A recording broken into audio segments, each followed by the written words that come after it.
each other know to each other. And I would like to learn your name, of course. Everybody would like to learn your name and what your field of research is, what your current job is, position is, and where you're from, your home country, what your main interests are, and what makes you interested in this course. So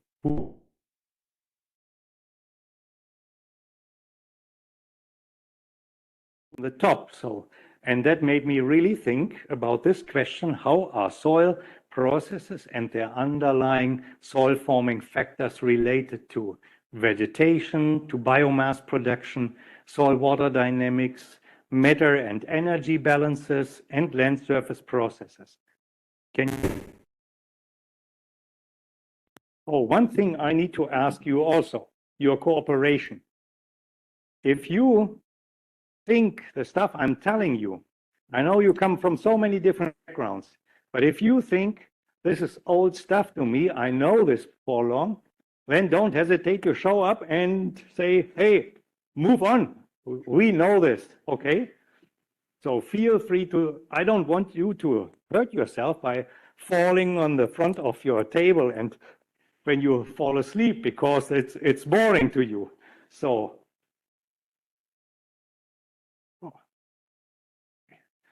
here another from a different scale, from further up, another image of landscapes. So that is another important question. How can we describe landscape variability and its impact on physical and biogeochemical processes? They are the drivers for production agriculture, for environmental processes, for the whole set of processes happening in landscapes. So how can we establish meaningful experiments? If you see this shape of the landscape, these waves and the eroded rim here, the last idea you would have when you look at that landscape, I'm going to have here an agricultural experiment, right? That landscape looks horrible, inhomogeneous, and so weird, so torn up. No, I would rather like to go to a nice level floodplain where the soils are homogeneous and where we can make treatment experiments and compare one treatment with the others. And that little bit of variability we shovel in the block variance or so. We don't want such a weird landscape. Well, that's fine. Yes, I can understand that. So what do you then tell the farmer who has to manage that landscape? Who has to feed a family from that piece of a landscape? Does the farmer have a chance to avoid that piece of the landscape? No, the farmer will have to work there and have to have a good production there and wants to know from us scientists, and we getting our bread on the table for our family from agriculture, from the government, we need to challenge ourselves and find ways that we do experiments also in heterogeneous landscapes. Is my speaking pace, is it good? Can you follow, or do you want me to speak slower, faster, or louder, or lower volume? Fine? Good. Here, one phenomenon that we will look at in one of our first exercises will be a simple Excel spreadsheet exercise. Who of you have heard about the term temporal stability of spatial variability patterns? Well, I don't believe that nobody has heard about it, but I say it's good. It's good. So when you look at your Google folder that I have there is one subfolder that has the title Readings, and there is one famous paper of Georges Vachot that's 40 years old now. But believe it or not, that paradigm of temporal stability, of spatial variability, is still present in the journal articles, and you see his paper is one of the most frequently cited ones, and scientists from around the world use that idea, that concept of temporal stability to see the consistency in variability. Who of you got confused like I did when I heard my statistics prof a while ago talking about error? And when they talked in the context of variability, I didn't get the idea. Do they talk about something wrong, or do they talk about what when they speak about error? I never got that term to this day really in my mind. What do they mean when we talk about error? Error means something is not right. But no, I must know my measurement. Is it an error or is it right? How much do I trust? So that is what I can connect with an error. But when observations that I take across the landscape over a domain of a field or a transect, there's variation going on.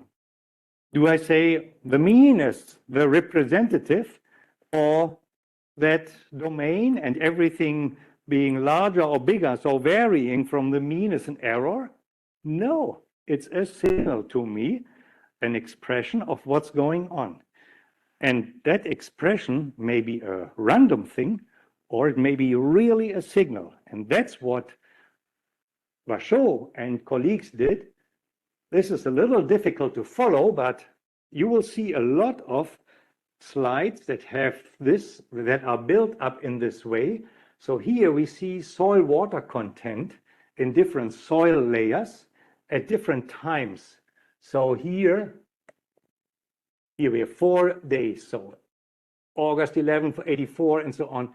So these were the data, how they vary, and then on another day, this was, so this first one was on the 1st of August, and then this one was on the 11th of August, and so on. So we see the ups and downs, but we also get, with a closer look, and if I make the graph better, then we can see that the lowest points the lowest values on a certain day are always in the same zone of the field. And the highest points are also on a certain day in always the same locations, in the same zones. So that's what Vachot and colleagues used for answering the question, the spatial pattern is stable in time. And for those who are in irrigation and water management here among you, you might have read the article.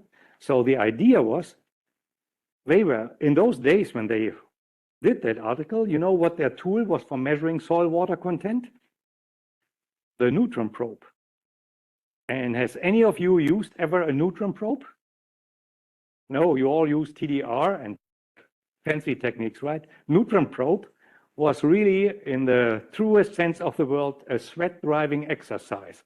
You had to install access tubes that you were leaving there in the field, and then you had to carry that heavy box out to the point, and then you had to set it up. You take your zero counts, your blind counts, and then you lower the probe depth by depth down, and you take measurements, and that takes per tube, depending on the number of depths and the number of counting time, takes 10, 15 minutes for one tube. And if you have 30, 40 tubes in the field, different locations, it takes you a day and you are exhausted and terrible.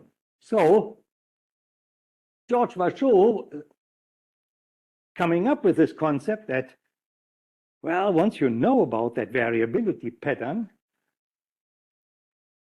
you always go to those points that represent the mean of the field and that represent the maximum of the field and the minimum of the field, and then you know what's going on roughly. You can then draw the pattern between maximum, minimum, and mean. You can draw that and then just lift up and down that distribution curve, and then you know approximately what is going on. So how does that relate last spring 24, we wanted to take mineral nitrogen samples in my farmer's field in Western Kentucky. And I didn't want to cause damage, so it was pretty wet. And our little four-wheeler was for repair in the workshop, did not work. And we had missed winter time to get it fixed. So we had to use a light tractor. So I asked him, hey, Trevor, do you think the field is dry enough for us to drive, or do you think we cause damage? Then we stay away from the field today. And then he said, oh, I don't go there. I just look here, down here, and that was at the foot slope of the field. Whenever we have standing water down here in this spot of the field, the rest of the field is too wet for driving on. That's always my indicator. So we looked at that, and there was no standing water. So he said, you can go then. You can do your work. So that is the idea. Farmers treat their fields being variable, but they look at certain characteristic locations to make decisions. That's the important thing. That is the challenge that we need to collect data on spatial variability for.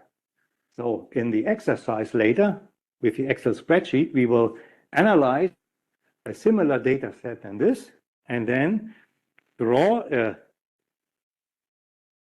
schematic, draw a figure with a mean relative difference where we have all the 50 plots in the analysis, and where this mean relative difference, which we will learn, where that is close to the zero deviation, this is a relative difference here, where that is, so it's plot number 1, that's where the probability is high that we can find the mean of the field. And -1 standard deviation might be here. So that is maybe at location 8 or at a different location, 11. And plus 1 standard deviation maybe at location 19 or 21 or 23.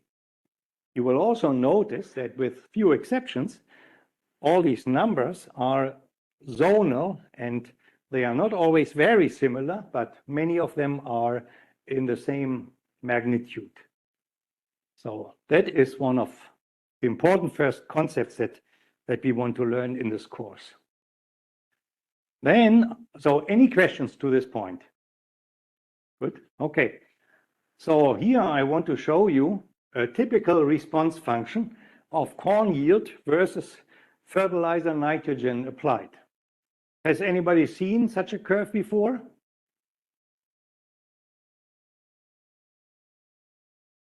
Corn yield versus nitrogen applied.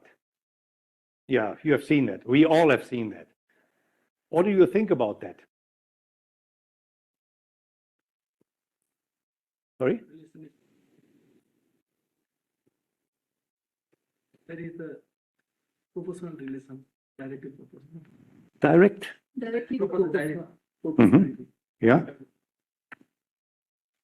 Is it helpful for the farmer? Shows the relation. Mm-hmm. Does the farmer listen to it? Oh. Okay.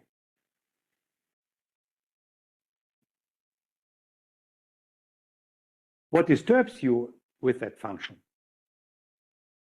What do you think is not okay with that function?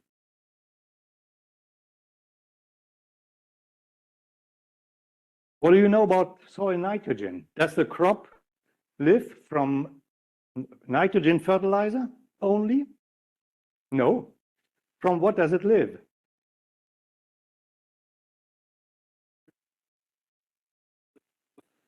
Climate, water. Yeah, I mean, yes, you are right.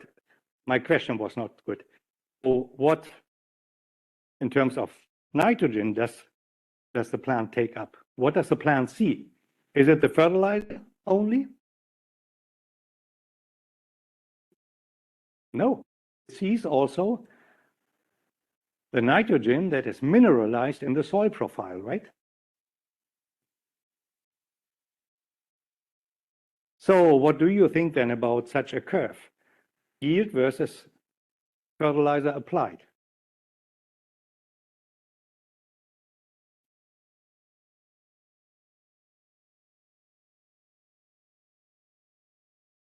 It tells you only not even half of the story. I know it is commonly used. And I know that year after year, thousands of dollars are spent in those response functions.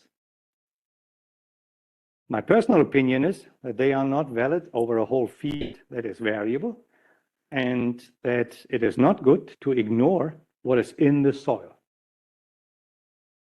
I know it is much more difficult to run a nitrogen balance in the field. But just by looking how deep we grab in the fertilizer bag and how much we spread, I think we are only looking with one eye. And the other one we keep closed.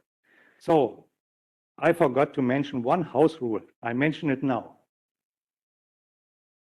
You might have learned already through the first 15 minutes I've been talking, I'm not a statistician. Although this course is a statistics course, I will not throw stochastic differential equations at you. I want you to assimilate concepts that are different from the ones we have used, hoping and taking the risk. I may be wrong with that, but I take the risk that I say in the future, we can eliminate most of those nitrogen response curves and other response curves. We need to look into other curves, other functions, and we now have the capabilities. Those things were sexy when there was only a soil auger and we had people and there was a lab and an analysis lab. In those times, our hands were bound. We had to do the things we could do. But now we have technology that we can determine the nitrogen that the crop sees in way better ways. So don't forget your discipline. You need to keep your discipline. Also in this course, keep your disciplinary understanding of things. And on top, we try to add statistics to it. If you don't have a good understanding of your discipline, statistics will not help you. That's what I guarantee you. Please do not forget your discipline. I know you are coming, from what we have heard, you come all from different disciplines. Some are similar. Stick to that. On top of that, you want to enrich your disciplinary knowledge with a few new statistical concepts. So this figure was drawn. It's a hand-drawn figure from my related friend, Don Nielsen. He grabbed this data set from Dr. Fox from the Agricultural Experiment Station from the University of Hawaii. And Fox had not made an experiment to determine this curve by putting all different plots with treatments, replicates, and blocks. He had just added nitrogen rates along corn plant rows, and he used an increasing rate along the strip, and then he went again down. So this is only a segment of it. This curve reflects the yield of corn in this. And you might ask, what's the sense of that? Well, here we have row by row corn, and we see a clear response. It was not made in replicates. Fox said, here we can see the yield, the response, and you know also, if we continue this, at some point, we will discover a plateau. And at some point, we will see then even a yield increase. Do we want to do that by straight observation? Because by changing the rates from 0 to an excessively high rate, do we want to go that route, or do we want to fit a polynomial equation to randomly distributed plots in the field? That is an awkward idea. Go back to your high school chemistry class when you did this titration experiment, right? You had this little burette and you had this magnetic stirrer standing in a glass bowl, and there was a liquid, and you were adding drop by drop of this indicator solution. And once it got to pH 7, it would switch, it would become purple, right? You remember that? So I think there is some parallelism with this approach here. Would you ever to find that switching point, would you ever do that with a number of glasses that you put out on a lab table and you add different amounts of drops in there, and you will never get precisely to that inflection point, but some of your glasses will be purple and other of your glasses will remain crystal clear? Do you dare to derive that point easily? I like this approach, or the way we do it. Our chemistry teacher taught us in school. I like that approach much better, to follow it stepwise. And that way, my friend Don Nielsen used to say, Mother Nature is, many processes in Mother Nature, they work seem to work in an increasing manner, something else increases. But he said, Mother Nature is a series of on and off switches. So Mother Nature is always tolerant. It's an alive system. And it tolerates, it compensates changes that we add. It tries to make the best for us. Species evolution, species development, for growth, for producing seed. And only under extreme conditions that system will collapse. And in these individual ranges of off switches, that system works. So here, if we had continued this, there's all of a sudden an off switch where it says, oh, no more yield increase, something else is missing too much, or the corn crop cannot detoxify the high amount of nitrate. There's not enough carbon in the system, low molecular carbon compounds that can detoxify the nitrogen. So that's R.L. Fox, Symptoms of Plant Nutritional Deficiency. And when we wrote the book, we tried to get a copy of that extension report, but it had disappeared from the extension library at the university. So in this course, in this week-long course, we want to ask ourselves, how can we understand the spatial and temporal pattern of, for example, symbiotic relationship between fungal endophyte and tall fescue, considering the biology of infestation and growth limiting factors? How does soil microbial carbon respiration change in space and over time? And what are the variables that govern the respiration rate on a daily basis, on a monthly basis, and on an annual basis? There are different mechanisms operating at different scales. How can we appropriately monitor insect or fungal populations, their spreading and their biological interaction with food and relevant resources, as well as interference with predators? How do soil tillage and traffic affect soil structure and plant growth? And how can these effects be identified without treatments? Is there a systematic effect of the geometry of an irrigation system on crop growth and yield? So the irrigation system, does that cause a small or medium scale pattern in crop growth? I think you have seen that. Those who work in irrigation, you see, that's where the nozzle is, and there the crop looks slightly different than a meter or two away from it. So I want us, on Friday afternoon, having arrived at the point where we can say, okay, I think I learned that much, that I do not depend necessarily on treatments. I can think of an experiment and of a research topic that I want to monitor something and analyze it and determine relationships without me putting out a treatment.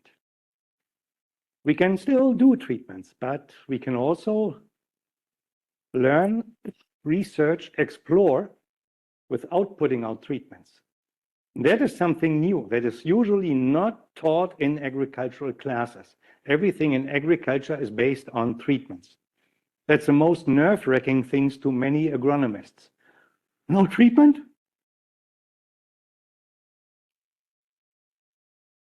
How does soil genesis vary across the landscape? What can we learn from the soil development studies, and how is it related to landscape morphology and vegetation? That's my current hot topic. My graduate student, Sumit Sharma, from this country, she is investigating that. How does the spatial pattern of land surface soil water content behave, and how does it change over time? And to what other variables is the pattern related, and how is it related to processes deeper in the soil profile? So what we see at the skin, like on our skin, some spottiness or something is reflective of what happens inside. And we have so far not been very good teachers of diagnosis and even learners, students of diagnosis. So how do we handle a property that is variable in space over time? Or how do we find out what is measurement error and what inherent variation of a property or process? Here you can fill in the blanks. Here you can put up a question. Not right now, but I would feel guilty if you can't do it by Friday afternoon. Here's what soil scientists do. We like to classify. The design of classification schemes has been the major purpose of particular disciplines in soil science, in pedology. We like to classify because when we classify, we can put it in a drawer and we know what's going on there. And then we have another class here and another class here, and we can compare that to other landscapes. Tricky. So how can we conduct research trials with, for example, soil amelioration? We want to get rid of these boundaries. We want to make the quality of the soil more homogeneous. So here, I want to be a little provocative with this scheme. This is the usual question in agricultural field experiments. We go to a field, we have different blocks and treatments, and the first usual step is the question, does the treatment cause a significant perturbation from the expected mean? You get that, right? That's what we are motivated with when we go out. We have all our ducks in the row. We plant with different plant density, or we fertilize with different amounts of fertilizer. We may also test the interaction between them. Here's the response curve. Then the second step is, oh, let's do this over the whole field. And it only in a small spot. Now we do it in the whole field. And the result is that that response function will be variable in the whole field. If we measure it locally in different parts, then we will end up with a very wide, shady area here. And then the third step is repeat next year and go to another field, and then finally nothing. I've seen farmers, and they listen. In wintertime, when they have nothing better to do, they will listen to fertilizer recommendation. But at the end, they decide all based on their experience. In that particular field, under those weather conditions, they go ahead with their own mind.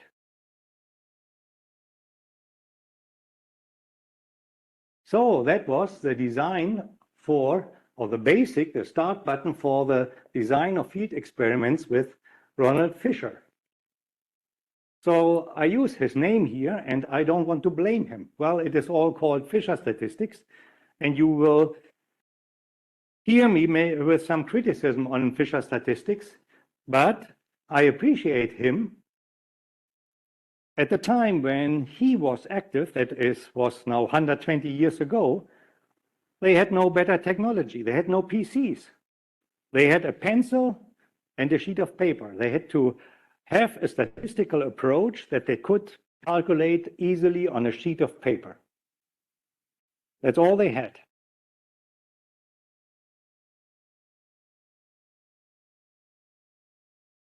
The objective of the underlying design based on Fisher's statistics was to minimize the impact of spatial heterogeneity in field solars. So they should be as uniform as possible. Any variability was considered an error, a negative influence on the experimental outcome. So the goal was also to enhance the efficiency of ANOVA. The underlying assumptions, the observations are spatially independent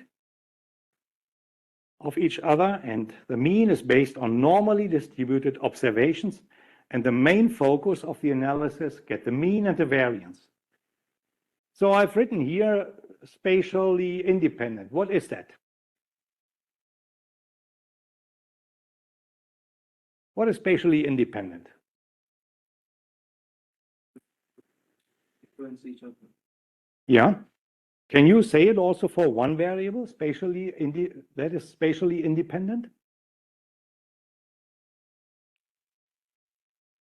So I really want you to ask, if you see a term out there at the whiteboard, at the screen, that you're not so sure, show up and say, hey, stop here. What are you talking about, spatially independent? So when you sample, perhaps many of you have been out in the field to sample for soil textural composition, right? You took soil samples, maybe along a line, and then you analyzed them. Spatial dependence means that a measurement that I take from this location, of course I have to bring it to the lab and analyze it there, but at this sampling point, the clay content is similar to the one at the next sampling points. Here we have this nice about 50 by 50 centimeter travertine tiles. So next one is still similar to that one. But if I go here, the measurements back here have nothing to do with what I observed over there. Makes sense, right? If it were all random, what would you think? If this measurement had nothing to do with that measurement, and if this had nothing to do with that measurement, what would you think? Not spatially dependent. Yes, it is right. It is not spatially dependent. And what else would you ask yourselves about your data quality?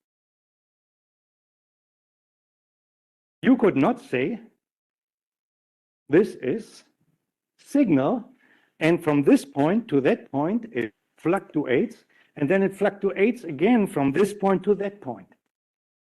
You could not say whether it is that signal fluctuating tremendously, or whether somewhere in the chain of sampling and analysis, your measurements give you severe errors that you may at the end calculate a mean for it, but the mean would be as far away from the local condition as you can think. Okay? So that is what spatial dependence and spatial independence is. So remember, Fisher and his mates, they said observations need to be spatially independent of each other, just to be over an area, to be random, to then get the mean of a random set of samples. As soon as we have dependence, there's a trend in the data. And that's the next thing that they require. You need to remove the trend. No. A trend is a process that will lead us to a better understanding of the system. So yeah, I think we got here to that thing.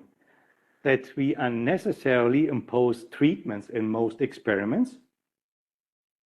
The agronomists will disagree with that.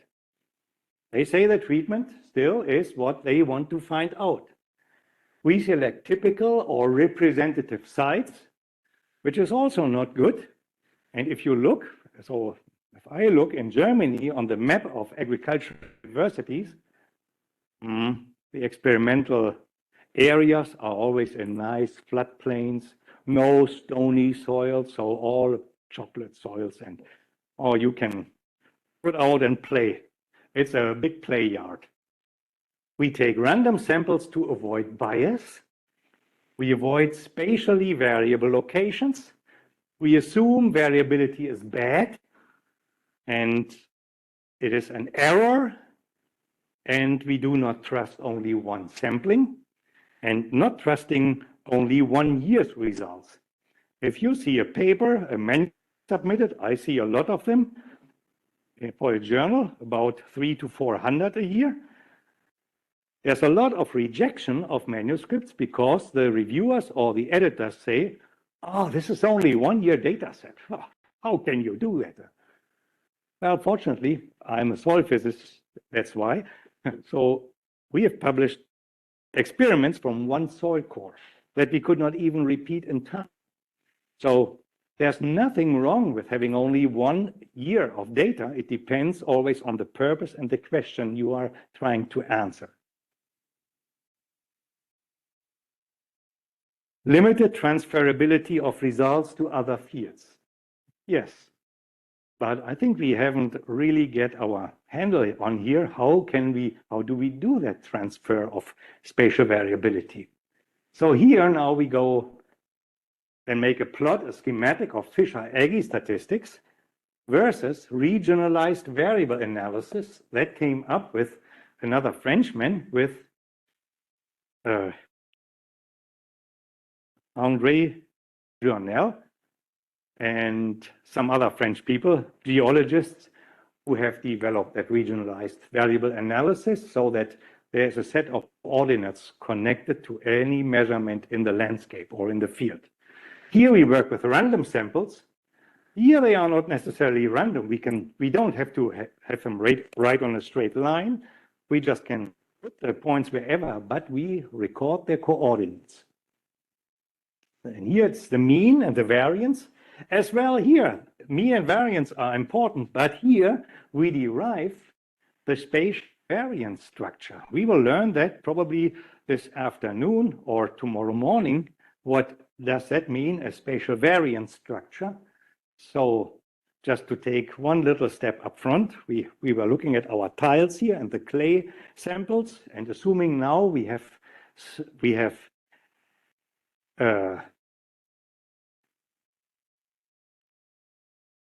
how did I call it earlier?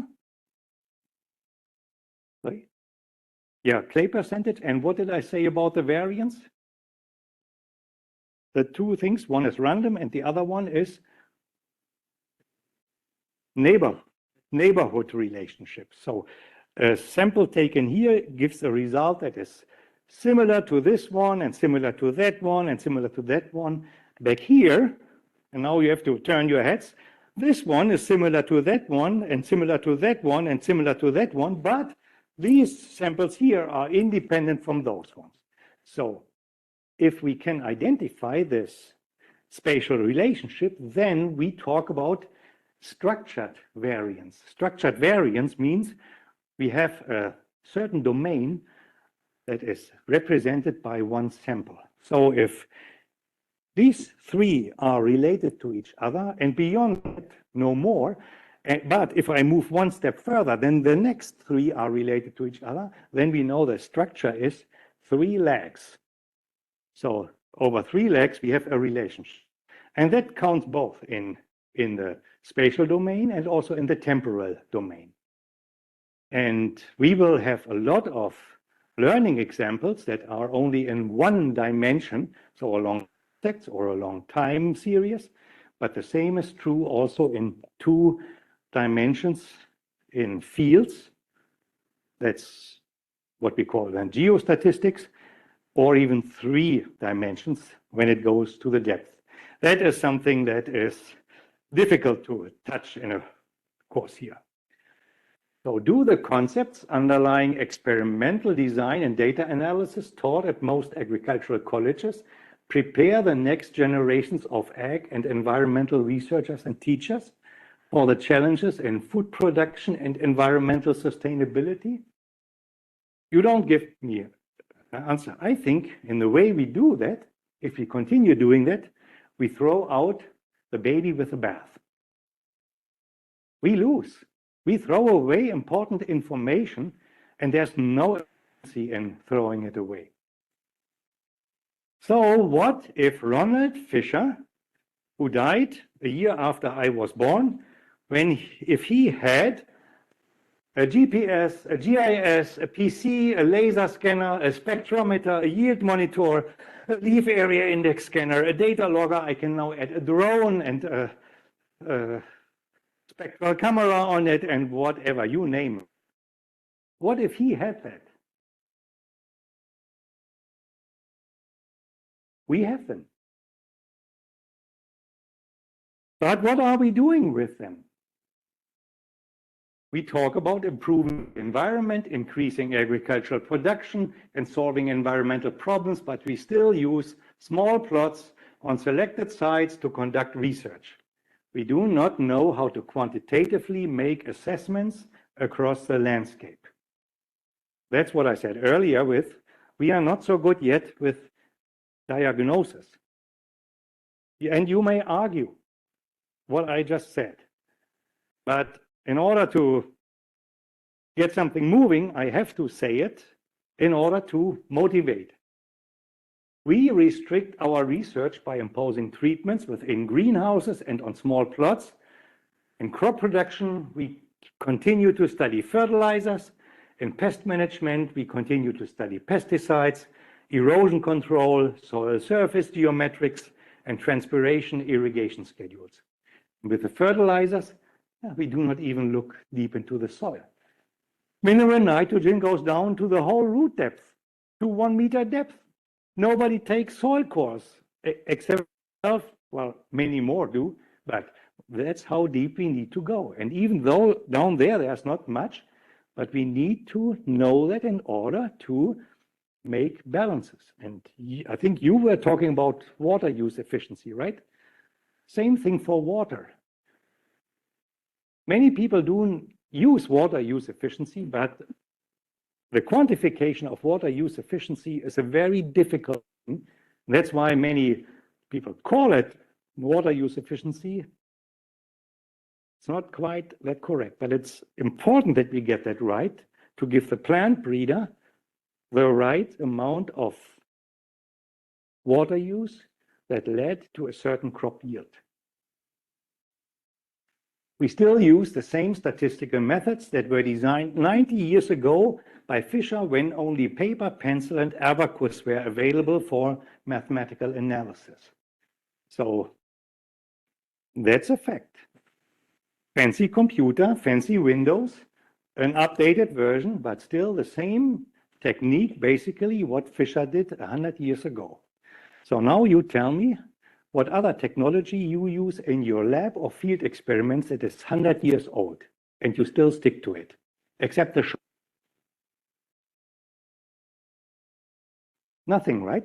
We all use, and even in our personal lives, we have the air conditioner, the vent, the projector, and when we buy a car, no, air conditioner and seat heating, in winter it's cozy, huh? We want the best, the modern thing. Only in statistics. And why is that? Because nobody teaches, and one generation of profs gives it to the next, and they step on known ground. And that's good.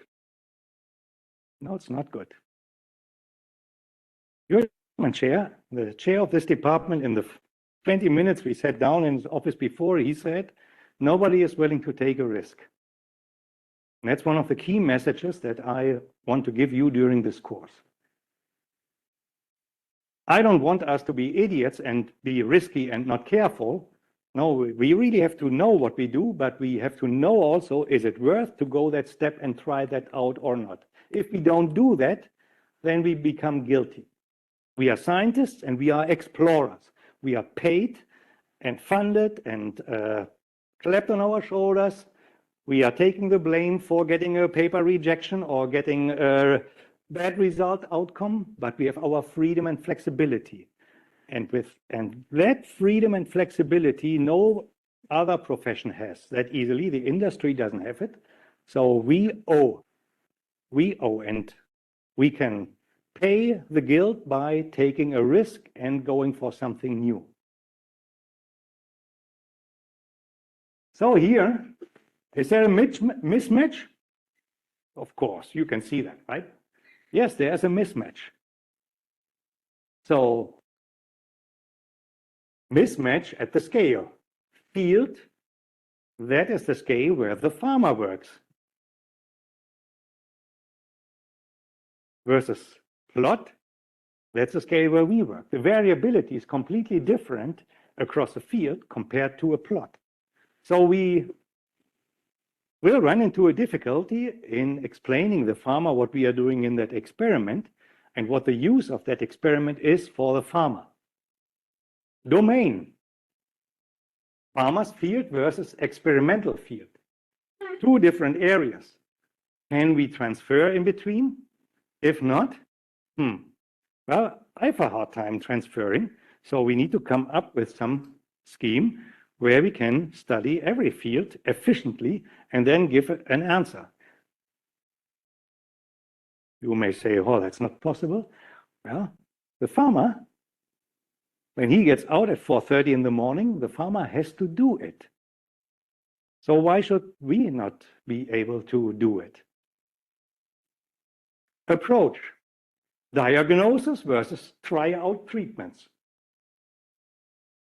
Philosophy, uniformity, spatial dependence, random sampling, and ceteris paribus, you know what that is, versus spatial, temporal, biogeochemical, physical processes integrated. That's a little difficult in one statement, but we will look into that. So managing the environment and the farmer's field requires more than putting out treatments. So here, my office is next to the UK hospital. When I look up from my desk, I can see patients going in and out. So would you trust a doctor who says, oh, roll up your sleeve. Okay. Oh, yeah, you have this and you have that. That sign. Yeah, I don't know exactly what it could be, but here is a box of pills. Take one every day. If it doesn't help after 2 weeks, then take 2 a day and then come back. And either you are dead and can't come, or you are back and you then tell me your symptoms. So of course that is exaggerating the situation, but that is what it is.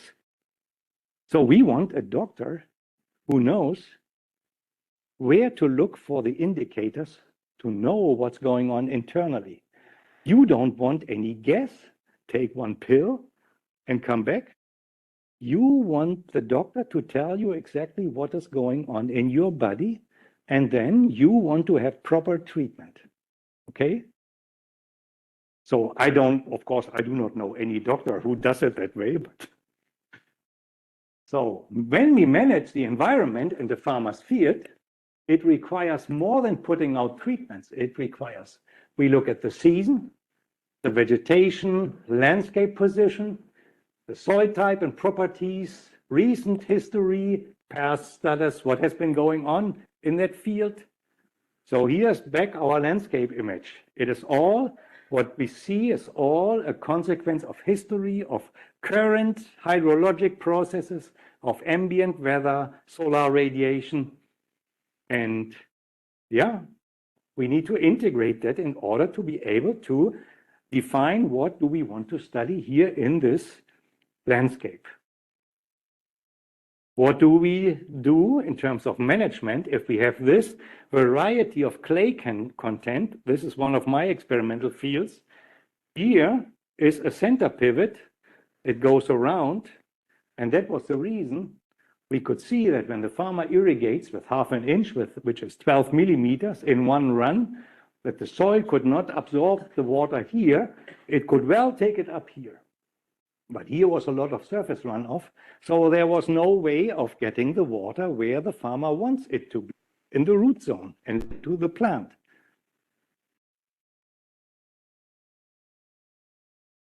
So how can we obtain meaningful observations that allow us to diagnose processes over main, decompose variability, and derive conclusions for management? So here is my favorite temperature curve. Who of you has children? Who of you has a child?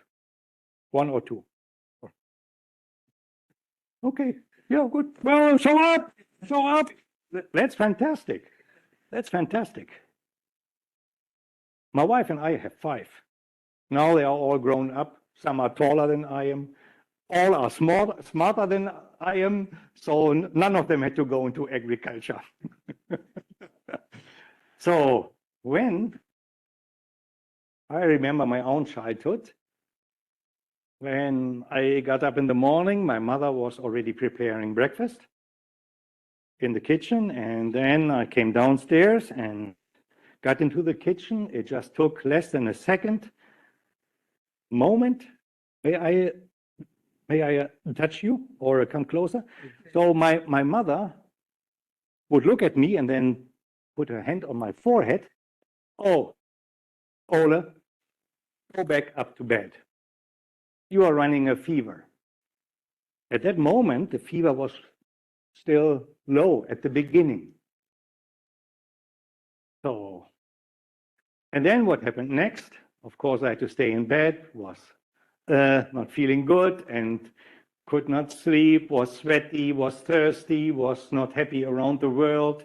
My mother occasionally came in and checked, measuring the temperature, sometimes also later, and then first day did not bring me anything to eat. She brought in wet towels, put them around my lower legs, and so on. So here is a set of temperature values in centigrade, a set of temperature values.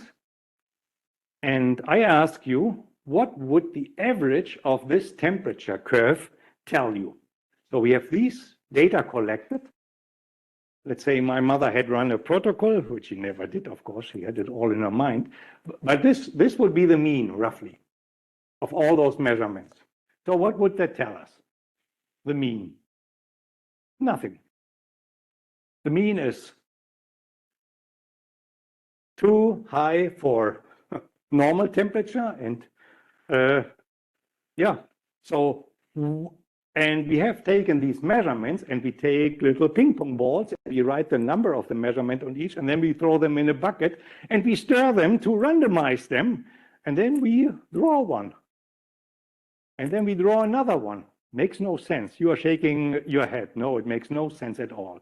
So what would that series bring if we have all those random numbers now laid out? They fluctuate randomly. Okay?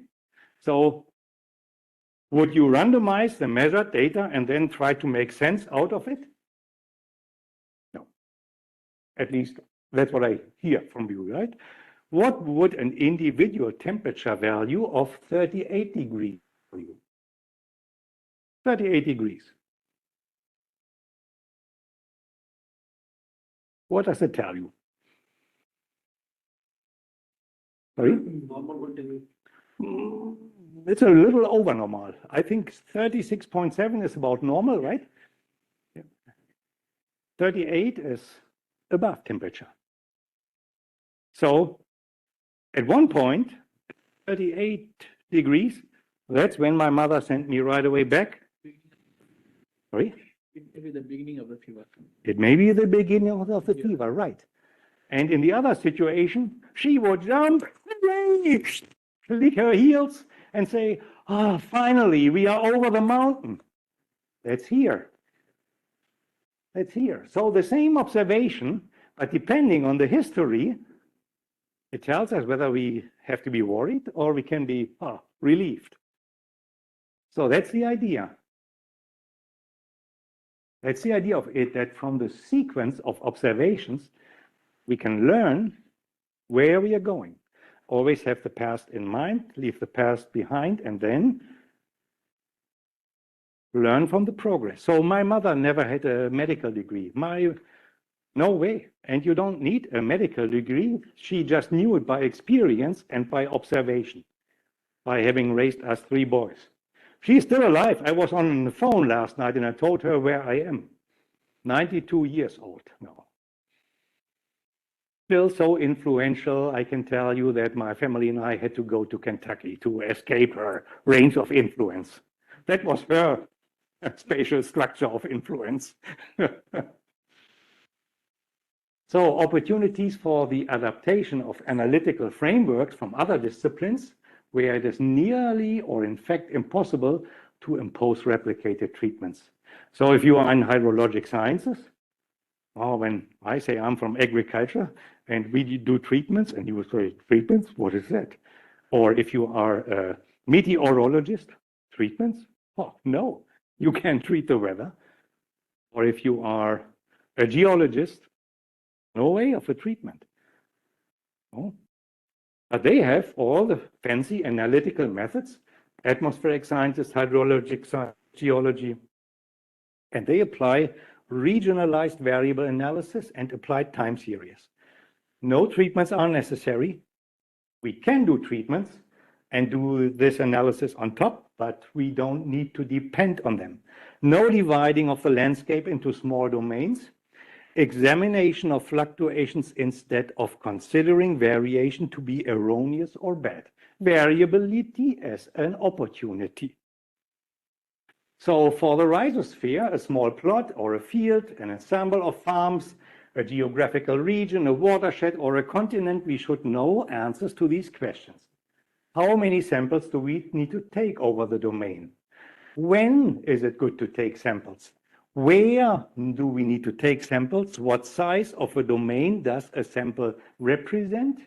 And the utility of a sample in relation to a conceptual model, and the utility of a conceptual model in relation to a sample. So, examining processes. You know where that word comes from, the Latin word. To move forward, yeah, I'm one of those who had to learn Latin at school because of my father. He had Latin and Greek in school. And well, there's a joke saying, well, you need to know where you can go for vacation, right? That's why you learn a foreign language. So we do not have to base our interpretation and conclusion upon average, mean, or bulk values, but can diagnose a system based on the continuity of observations. So like here, along these tiles, over a long range, they are not dependent, but if we follow up, we can see local similarity and then an up and a down and another up. But everywhere along that domain, there's this moving window of 3 observations that are related to each other. And we do not consider variation to be something negative, disturbing, or an obstacle between us and what we want to find out. In fact, we learn from continuous changes, the state and rate of change of observations. So, has anybody of you heard about the scale triplet?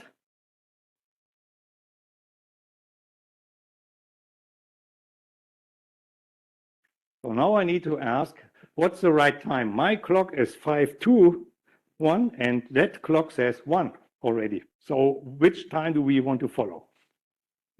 That time? Okay. So then, any questions right now? Any confusion? No? Then I failed. Okay, so we meet again at 2:30, right? Or what is? So is 2:30 okay, sir? You have